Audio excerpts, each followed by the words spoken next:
Cette fois, nous allons réaliser une table inspirée du film Avatar. Un rocher véritablement flottant, des plantes naturelles et un avatar presque vivant. Bon visionnage. Comme vous pouvez le voir, ce projet a commencé dès l'hiver. Puisqu'il implique 3 ateliers, ce n'est pas une tâche rapide. Mais, pour anticiper un peu, je peux dire que cela en valait la peine. Le plateau de la table sera fabriqué à partir de cette planche de chêne submergée, âgée de plus de 500 ans. On peut le deviner à sa couleur. Plus le chêne reste longtemps dans l'eau, plus il devient foncé. Bien sûr, il y a encore beaucoup d'autres facteurs, mais j'effectue une analyse grossière en me basant sur la couleur. En général, plus le chêne reste longtemps dans l'eau, plus il devient foncé et solide. Mais l'écorce ne peut pas se vanter de telles propriétés. C'est justement elle que nous retirons, ou plutôt ce qu'il en reste. Après 1 heure de travail, nous avons de la neige noire. Et cette ébauche que nous coupons en 2.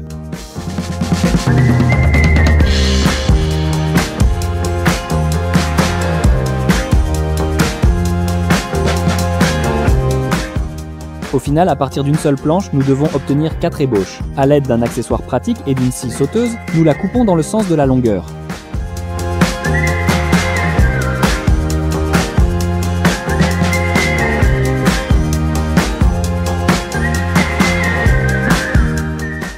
L'étape suivante consiste à obtenir 2 surfaces planes et un angle de 90 degrés. Pour cela, il ne reste plus qu'à la passer plusieurs dizaines de fois à la dégauchisseuse.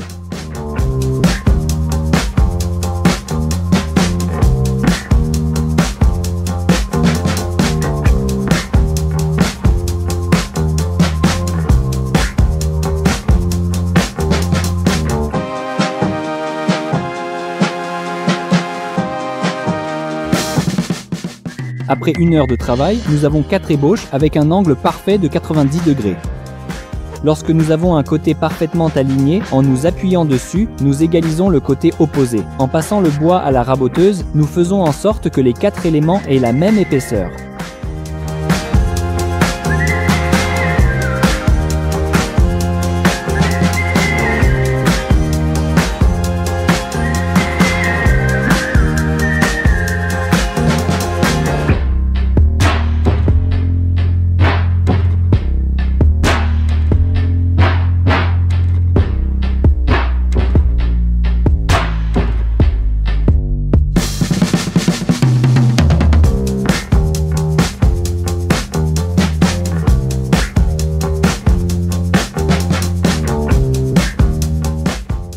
Dans l'un des côtés de la table, nous devons construire un lévitron afin de faire léviter une petite île, exactement comme dans le film Avatar. Pour cela, à l'aide de la CNC, nous réalisons une découpe dans laquelle l'appareil s'insère parfaitement. Vous verrez un peu plus tard à quoi il sert.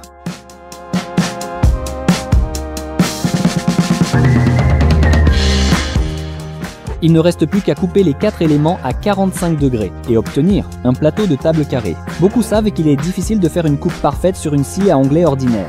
Un angle parfait de 45 degrés. Mais comme vous pouvez le voir, tout s'est parfaitement ajusté chez nous. En fait, Andrei pratique et apprend la menuiserie tous les jours, depuis de nombreuses années déjà. Et de l'air naturel, nous ajustons les irrégularités avec un ciseau à bois. Après cela, nous obtenons un bord irrégulier, naturel et bien ajusté. Et ainsi pour les 4 coins.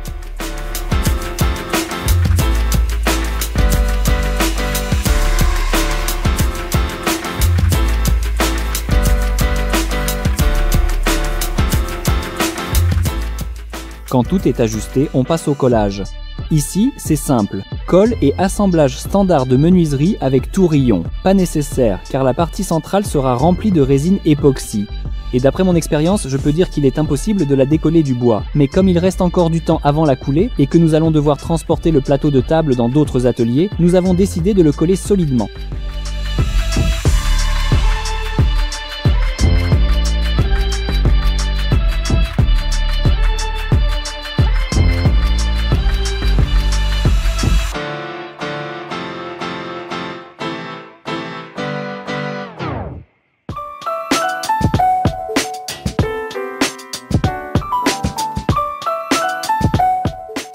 Le lendemain, la colle a séché et j'enlève les serre-joints. Au fait, ces serre-joints sont très pratiques. Maintenant, nous devons fabriquer un cache sur lequel toute la décoration sera placée. Pour cela, nous prenons une simple feuille. Du contreplaqué, beaucoup de colle tout autour du périmètre, puis il ne reste plus qu'à tout fixer à l'aide d'une agrafeuse à clous, ce à quoi je m'attelle.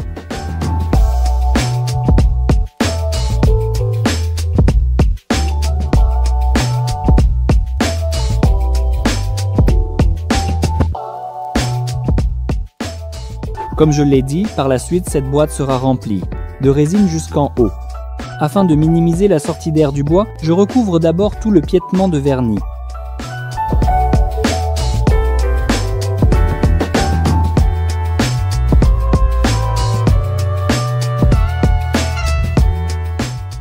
L'étape suivante consiste à couler la première couche de résine qui servira de sous-couche noire et brute. C'est elle qui nous permettra de nous assurer que toutes les jonctions sont étanches avant d'y verser 15 kg de la composition principale. Pour cela, j'ai choisi une résine appelée Crystal Epoxy de chez Artline. C'est cette résine que je teinte avec un colorant noir.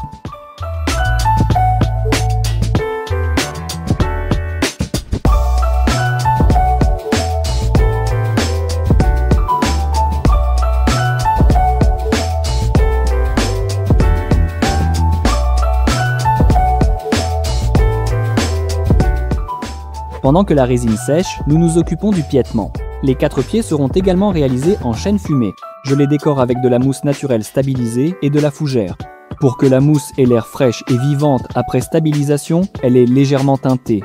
C'est pourquoi je verse une première couche d'après. Ceci afin que le colorant vert ne se répande pas dans l'épaisseur de la résine principale.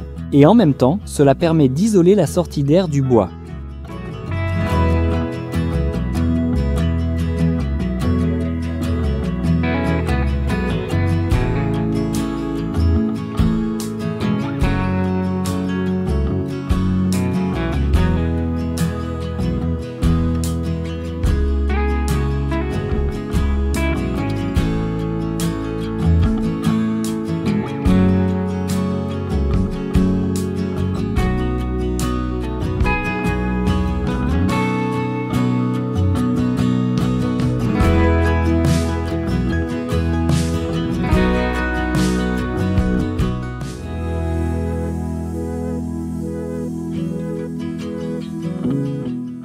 Après 4 jours, la résine a séché et nous démontons le coffrage.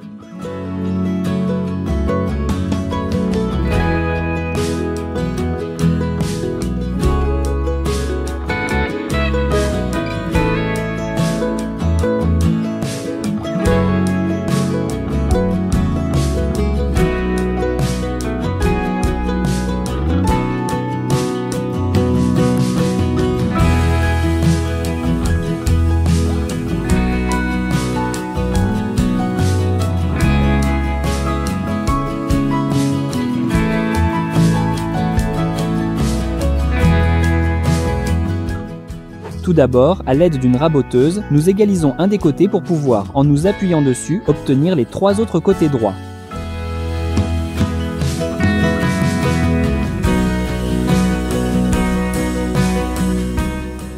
Et voici justement pourquoi l'époxy est souvent détesté dans les ateliers de menuiserie. Ces copeaux se dispersent dans tout l'atelier et s'accrochent à tout sur leur passage. C'est une véritable chute de neige.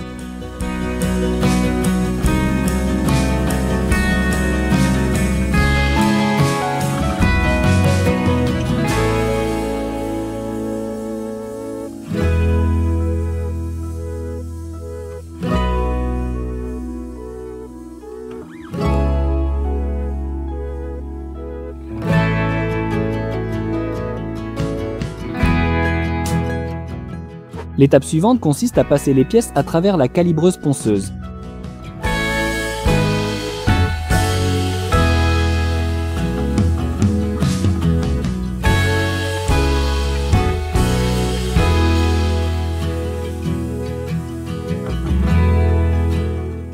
Et après seulement quelques passages, nous obtenons des pièces parfaitement poncées, prêtes à être vernies, cette fois avec un vernis brillant.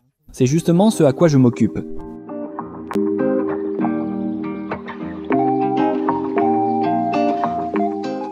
Que les pieds sèchent, revenons au plateau de la table. Pour réaliser une table inspirée du film Avatar, il faut étrange que cela paraisse un portrait d'Avatar. C'est pourquoi je ponce la résine, puis je me rends chez Yulia, tatoueuse talentueuse, artiste et personne formidable.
Une fois la peinture sèche, nous retournons dans mon atelier et nous appliquons un vernis brillant sur le portrait afin de le protéger de manière durable.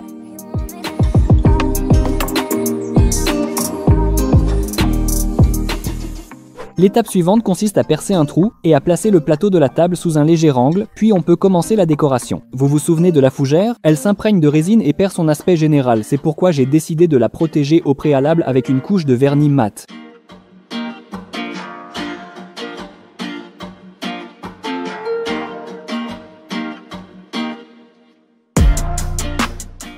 Maintenant, on peut vraiment commencer la décoration. Avant de couler la résine sur la mousse, nous avons décidé de l'apprêter avec la même résine. C'est précisément pour cela que le trou a été fait, afin que la résine colorée à la mousse puisse s'écouler à travers. Et nous disposons la composition. Je n'apprécie pas vraiment les fleurs artificielles, surtout dans la résine.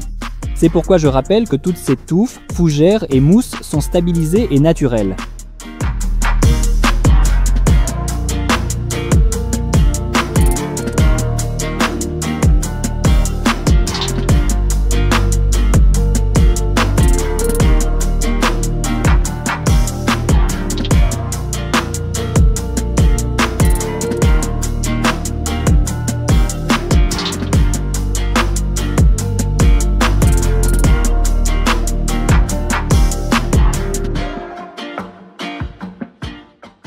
Après quelques jours, lorsque la composition est prête et que la couche d'après en résine a séché, nous passons au coulage principal.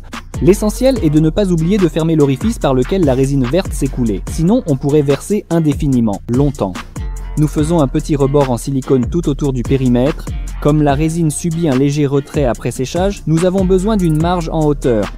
C'est pour cela que l'on fait un rebord. Le trou pour la fibre optique fait 0,75 mm. En général, je le perce avec un forêt de 0,8 mm, ce que je vous recommande aussi, mais tout dépend du matériau. D'habitude, je fais cela dans du contreplaqué et la fibre optique passe parfaitement tout en restant bien en place. Personnellement, j'ai déjà percé plusieurs centaines de ces trous, donc je sais de quoi je parle. D'ailleurs, nous avons déjà réalisé une carte et illuminé les villes de la même manière. Pour ceux qui ne l'ont pas vue, je recommande de la regarder, mais pour ceux qui vont le faire pour la première fois avec un forêt de 0,8 mm, je vous conseille d'en prendre un de rechange. Là aussi, je sais de quoi je parle.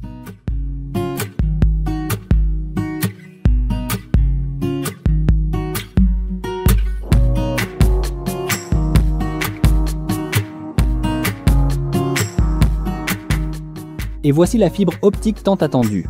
D'abord, je l'insère dans tous les trous, mais pas complètement, afin de ne pas avoir à chercher chaque canal au microscope par la suite.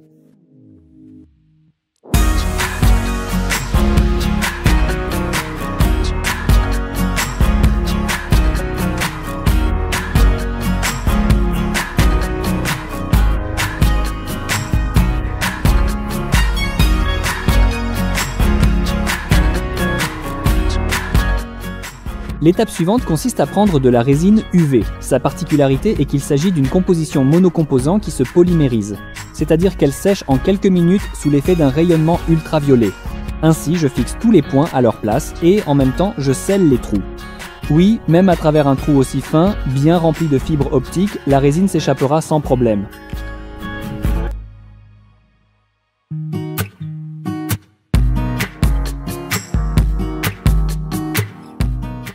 Lorsque les 40 trous sont recouverts de résine UV, on place la lampe UV par-dessus et on laisse reposer pendant 5 minutes.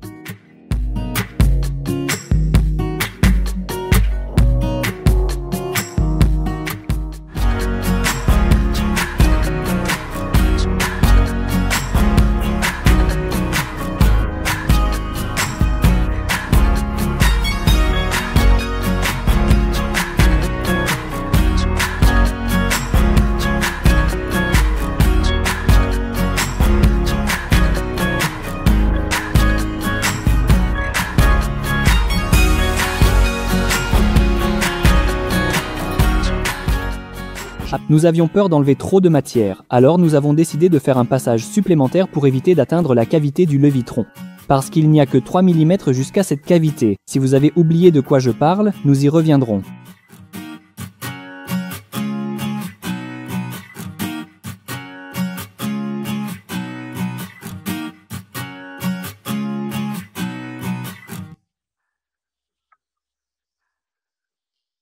Donc, après plusieurs passages, j'ai poncé le plateau et, comme vous pouvez le voir, je l'enduis d'un vernis brillant.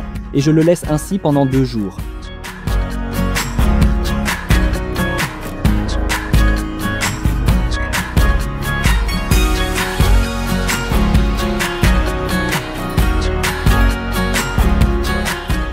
Il ne reste plus qu'à tout simplement assembler.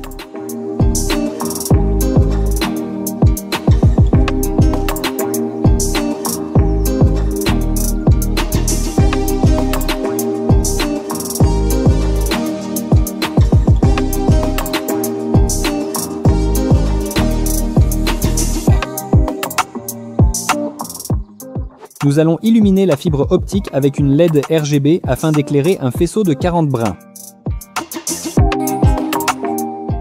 Nous plaçons le levitron à sa place. Nous fixons les pieds et évaluons le résultat dans les commentaires. De tels projets demandent énormément de temps et d'efforts, c'est pourquoi je vous demande de bien vouloir aider à diffuser cette vidéo. Un like, un long commentaire et surtout, partagez la vidéo où que ce soit. Merci et que la hache vous porte bonheur.